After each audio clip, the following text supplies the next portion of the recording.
పాకిస్తాన్కి చెందిన రేంజర్ను పట్టుకున్నారు బీఎస్ఎఫ్ జవాన్లు. రాజస్థాన్లోని శ్రీ గంగానగర్ బోర్డర్లో భారత సరిహద్దులోకి చొరబడిన పాక్ రేంజర్ను అదుపులోకి తీసుకున్నారు. ఇదిలా ఉండగా దాయిని దేశానికి భారత ప్రభుత్వం వరుసగా షాకులిస్తోంది.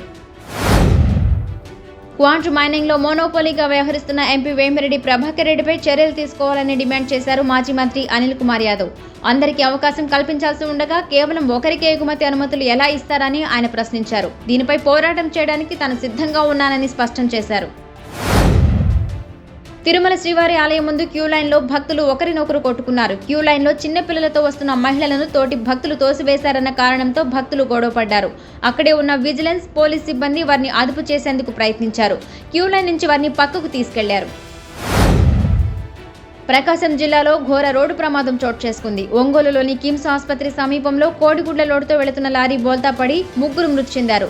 లారీ బోల్తాపడి ఉండటంతో ట్రాఫిక్ నిలిచిపోయిన సమయంలో కారును వెనుక నుంచి వచ్చి మరో లారీ ఢీకొట్టడంతో మరో ముగ్గురు మృతి చెందారు. ఎన్టీఏ ఆధ్వర్యంలో ఏపీ వ్యాప్తంగా నీటి పరీక్ష ప్రశాంతంగా ముగిసింది. పరీక్షా కేంద్రాల వద్ద భారీ భద్రతతో పాటు కట్టుదిట్టమైన ఏర్పాట్లు చేశారు. 65,000కు పైగా విద్యార్థులు నీటి పరీక్ష రాయగా అధికారులు కఠిన ఆంక్షలు విధించారు. నిమిషం ఆలస్యమైన నో ఎంట్రీ నిబంధనను కఠినంగా అమలు చేశారు.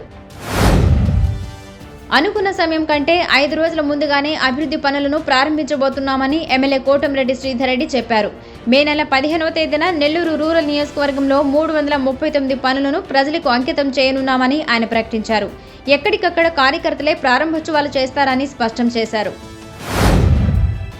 బద్రీనాథ్ ఆలయం భక్తులతో కిటకిటలాడుతోంది. దేశం నలుమూలల నుంచి తరలివచ్చిన భక్తులు స్వామివారిని దర్శించుకుని భక్తి పారవస్యానికి లోనవుతున్నారు.